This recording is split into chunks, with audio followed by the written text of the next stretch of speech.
देखिए 6 नंबर, जैसे एक बताए थे 5 तक सेम टू सेम था, बन गया होगा।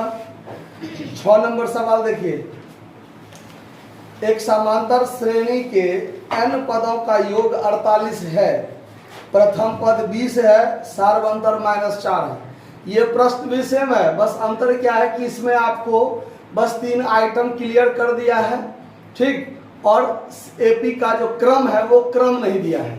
उस क्रम से भी हम लोग यही 3 चीज निकाल कर सवाल बनाते हैं। n पदों का योग 48 है, मतलब Sn बराबर 48 क्लियर कर दिया है। प्रथम पद 20 है, यानी a बराबर 20 है, और d बराबर क्या है, -4 है। तो कहता है इस तीनों की मदद से n बराबर क्या होगा बताइए, यही आपका प्रश्न है। क्लियर? तो आप जानते हैं कि Sn बराबर n/2 into 2a plus n-1 into d होता है। तो Sn बराबर तो आपको 48 क्लियर है, n का मान नहीं है तो ऐसे ही छोड़ दीजिए। 2 गुने a का मान 20 दिया हुआ है, n का मान नहीं दिया है, और d का मान -4 क्लियर है। अब इस 2 से आप इसको भी गुना कर सकते हैं, तो 48 दूना 96 रख लीजिए, 20 दूना क्या हो गया 40, फिर इस -4 को n से गुना कीजिएगा तो -4n, और -1 से गुना कीजिएगा तब प्लस में क्या आ जाएगा 4 आ जाएगा। फिर आप 96 बराबर, आप यहाँ पर n ऐसे ही रहने दीजिए, 40 और 4 क्या हो गया 44 -4n। फिर इसमें से भी 4 कॉमन आ सकता है, तो 4 कॉमन आ सकता है, तो 96 बराबर 4 ले लीजिए कॉमन, और n तो पहले से है, यहाँ पर 11 माइनस क्या रह गया n, और इस 4 से इसको काट दीजिए तो 24 चौक 96 कटता है, यानी 24 बराबर n इंटू 11 माइनस n। अब गुना कर लीजिए, 24 बराबर 11n माइनस में n स्क्वायर, ठीक है। अब ये माइनस में n स्क्वायर को इधर कीजिएगा तो प्लस में n स्क्वायर इधर आएगा, तो माइनस में 11n, और ये प्लस में 24n यहाँ पर पहले से विराजमान है, ठीक है। बस इसका इस फॉर्म में लिखना जरूरी था कि स्क्वायर वाला पहले, बिना स्क्वायर वाला बीच में, और जिसमें वो n या x जो कुछ रहता है गुणनखंड में वो नहीं रहना चाहिए, कांस्टेंट जो होता है वैल्यू वो सबसे लास्ट में रखते हैं। ये बराबर में क्या हो गया 0। अब इसका जो गुणनखंड तोड़ेंगे तो क्या तोड़ेंगे, सो ध्यान दीजिए। अब इस दोनों को गुना करना है तो 24n स्क्वायर होगा। 24n स्क्वायर किस चीज में हुआ, ये भी प्लस में, ये भी प्लस में, तो प्लस में। अब 24 को 2 भागों में ऐसे तोड़िए कि दोनों को जोड़े तो 11 हो जाए, और गुना करें तो 24 रहना ही चाहिए। तो 8 या 24 आप लोग पहले से जानते हैं, है ना। तो 8 3 को जोड़िएगा तो 11, 8 या 24, यानी यहाँ पर आप लिखिएगा -8n -3n प्लस 24 बराबर 0, मतलब -8n और 3n माइनस में दोनों को जोड़िएगा तो क्या आएगा, प्लस में 11n आएगा ना। अब इसमें से क्या कीजिए, n कॉमन ले लीजिए तो n -8 बचेगा, और इस दोनों में से -3 कॉमन ले लीजिए तो यहाँ n बचेगा, और यहाँ प्लस है तो अब क्या बन जाएगा -8 बराबर 0। अब यहाँ पर देखिए n -3 एक जगह रह जाएगा, और n -8 एक जगह रह जाएगा, तो बराबर क्या हो जाएगा 0। अब या तो इतना बराबर 0 या फिर इतना बराबर 0, तो लिखिएगा यदि n-3 बराबर 0 तो n बराबर क्या हो जाएगा 3, और यदि n-8 बराबर 0 तो n बराबर क्या हो जाएगा। इसीलिए n का मान जो होगा या तो 3 होगा या फिर 8 होगा, ये दोनों आपका आंसर होगा। कहीं कोई दिक्कत है इसको समझने में, नोट कर लीजिए। धन्यवाद। देखिए 7 नंबर प्रश्न में ये 3 चीज आपको दिया हुआ है कि Sn बराबर 40.1/2 है, यानी n पदों का योग सार्वंतर जो है वो 2.5 है, 2.1/2, और अंतिम पद 13 है। ये 3 चीज आपको दिया हुआ है। और इस तीनों चीज के मदद से a बराबर क्या होगा, यानी प्रथम पद क्या होगा और n का मान क्या होगा, ये चीज आपको पूछ रहा है। तो कैसे बनेगा ध्यान दीजिए। सबसे पहले आप ये चीज देखिए, चूंकि tn बराबर दिया हुआ है तो a plus n minus 1 into D बराबर tn होता है ना। a का मान आपके पास नहीं है तो a का मान ऐसे ही रहने दीजिए, n का मान भी नहीं है ऐसे ही रहेगा, और d का मान 2 दूना 4 1 5 बटा 2 क्लियर है, बराबर क्या हुआ 13। अब यहां से देखिए a प्लस, अब इसको अगर हम भिन्न जोड़ कर लें तो ये बट्टा में रहेगा ना, ऐसे कोई दिक्कत है? अरे ये जो 5 बट्टा 2 है तो ये 16 के हो गया ना, ये पूरा ऊपर वाले से ऊपर वाले का क्या होता है, गुना हो जाता है कि नहीं हो जाता है। तो अब क्या कर लीजिए, यहाँ नहीं पूछा तो एक यहाँ एलसीएम कर लीजिए, भिन्न का जोड़, तो 2a plus 5 into n minus 1 बराबर क्या हो गया, कोई दिक्कत इस बात को समझने में? अब क्या कीजिए, तो 2a plus 5 into n minus 1 बराबर, ये 2 को इस 13 से गुना कर दीजिए, क्या हो जाएगा 26 हो जाएगा।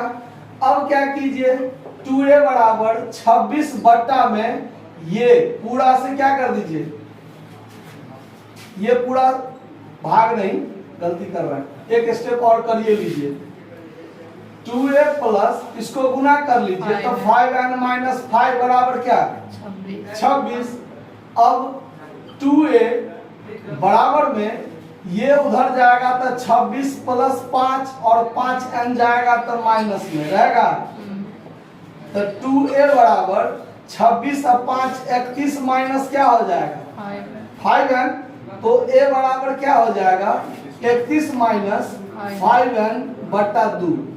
ये आपका एक चीज निकला। अब अगर n का मान हमको निकल जाए तो a का मान आसानी से निकलेगा ना, कोई दिक्कत तो नहीं है। अब चलिए, अब अगला स्टेप हम देखते हैं क्या कि Sn बराबर क्या होता है। तो Sn बराबर होता है n/2 into a plus l, होता है कि नहीं होता है? अगर आपके पास अंतिम पद मौजूद हो तो आप डायरेक्ट ये सूत्र लगा सकते हैं ना। चलिए, तो अब क्या कीजिए, तो Sn बराबर आपको दिया हुआ है 40 दूना 80 81 बट्टा 2 बराबर n बट्टा 2। n का मान तो पता नहीं है, a का मान आप यहाँ निकाले हैं ना, 31 माइनस 5n बट्टा 2 निकाले हैं कि नहीं निकाले हैं? तो यहाँ पर लिख दीजिए 31 माइनस 5n बट्टा 2 और माइनस tn का मान प्लस ना, tn का मान कितना है 13। यहाँ लिख सकते हैं कि नहीं लिख सकते हैं? अब ये 2 से ये 2 हम काट सकते हैं, चूंकि n/2 अलग है और ये कोष्ट वाला आइटम अलग में है और ये दोनों गुना में है, इसीलिए ये नीचे से ये नीचे कट सकता है। समझ में आया बात? अब क्या करेंगे, तो 81 बराबर n इंटू इसका भिन्न जोड़ कर दीजिए, एलसीएम 2 हो गया, 31 माइनस 5n प्लस 13 दूनी क्या हो जाएगा यहाँ 81 बराबर n इंटू 31 और 26 मिला के कितना हो जाएगा 57 माइनस 5n बट्टा में क्या हो गया 2। अब ये जो बट्टा में 2 है इसको हम बाहर भी निकाल सकते हैं या डायरेक्ट हम इसको ऐसे भी काम कर सकते हैं, n को ऊपर वाले से गुना करना है और नीचे वाला में ही रह जाएगा। तो इसको अगर गुना करेंगे तो 57n माइनस 5n स्क्वायर बट्टा में क्या हो जाएगा। अब इस 2 को इधर गुना कर लीजिए तो 162 बराबर 57n माइनस 5n स्क्वायर लिख सकते हैं। अब इसको इधर कर लीजिए 5n स्क्वायर प्लस में माइनस में 57n और ये महानुभाव प्लस में इधर पहले से विराजमान है, कहीं दिक्कत इस बात को समझने में। अब रहा कि इसको गुणनखंड तोड़ना है। अब गुणनखंड कैसे टूटता है, तो आपको पता है कि फर्स्ट और लास्ट दोनों को क्या करना है, गुना करना है। और ऐसा गुणनखंड आपको मुजबानी नहीं होगा, कैलकुलेशन करना पड़ेगा ढंग से, ठीक है। गुणनखंड तोड़ना पड़ेगा, कैसे देखिए 162 को और 5 को गुना कर दीजिए तो 16 पंचे 80 और 10 यानी 810 होगा शायद, होगा ना? देख लीजिए 16 पंचे 80 या 5 गुना 10 810 n स्क्वायर हुआ। और किस चीज में हुआ ये? प्लस में। फर्स्ट लास्ट को और फर्स्ट को गुना कीजिएगा तो प्लस में 810 n स्क्वायर होगा ना। इसको दो भाग में ऐसे तोड़ना है कि जोड़े तो क्या हो जाए? 57 n हो जाए। तो देखिए 810 को हम लोग गुणनखंड करते हैं, 2 से करेंगे तो 405 होगा। अब 3 से होगा तो 13 तिया 39 और 3 बचे 15 होगा। फिर अब 3 से होगा 13 चौका 52, 3 चौका 12 और 3 बचे 15। फिर 3 से 15 तिया और फिर 3 से 3 बचे 15। अब देखिए 3 तिया 9 तिया 27 और 3 दूना 6 और 6 पंचे 30। 30 और 27 में जोड़ने पर 57 आ जाता है, आता है ना। अब यहाँ पर क्या कर दीजिए 5n स्क्वायर माइनस में 30n और माइनस में 27n और प्लस में 162 बराबर 0। जोड़िएगा तो माइनस में 57n हो जाएगा और गुना कीजिएगा तो माइनस माइनस मिलके क्या हो जाएगा? प्लस में हो जाएगा। थोड़ा देख लीजिए। अब ध्यान दीजिए, अब यहाँ पर क्या होगा? अब इस दोनों में n कॉमन आ सकता है कि नहीं? आ सकता है ना। अब यहाँ पर 5n दोनों कॉमन आ सकता है, n भी और 5 भी कॉमन आ सकता है। तो यानी यहाँ n रह गया और माइनस में क्या रह गया? 6। फिर यहाँ पर 27 पंचे नहीं 27 छक्के 162 होगा, क्योंकि ये कोष्ट वाला यहाँ भी सेम चीज आएगा ना। तो यानी यहाँ पर 27 यदि हम कॉमन लेते हैं तो यानी n अब माइनस कॉमन आ गया तो ये प्लस यहाँ माइनस में रह जाएगा कि नहीं रहेगा? 5n माइनस 27 एक जगह और n माइनस 6 एक जगह। क्लियर? अब क्या होगा? तो 5n माइनस 27 बराबर जब हम 0 करेंगे तो 5n बराबर 27 और n बराबर 27 बट्टा क्या हो जाएगा? तो ये आपका अमान्य हो जाएगा। क्यों? आपको पता है कि n का मान एक तो धनात्मक होना चाहिए, दूसरा पूर्णांक होना चाहिए। तो ये धनात्मक तो है लेकिन पूर्णांक नहीं है, ये दशमलव में चला जाएगा अगर इसको हम भाग देंगे तो। इसीलिए n का मान 27/5 जो आया है ये वैलिड नहीं होगा। आया बात समझ में? फिर लिखेंगे यदि n माइनस 6 बराबर 0 तो n बराबर 6, तो n का मान क्या हो जाएगा? 6 होगा। ये आपका एक आंसर हो गया ना। अब n का मान निकला तो ये आपका एक आंसर हुआ। अब n का मान किसमें भरेंगे? यहाँ। इसको हम लोग समीकरण 1 रख लेते हैं मान के, ठीक है। अब यहाँ लिखिए n का मान समीकरण 1 में रखने पर तो a बराबर क्या है? 31 माइनस 5n/2। तो a बराबर हो जाएगा 31 माइनस 5 गुने 6/2। तो a बराबर हो जाएगा 31 माइनस 30/2।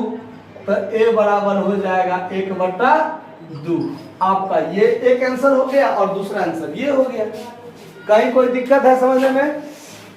नोट कर लीजिए। धन्यवाद।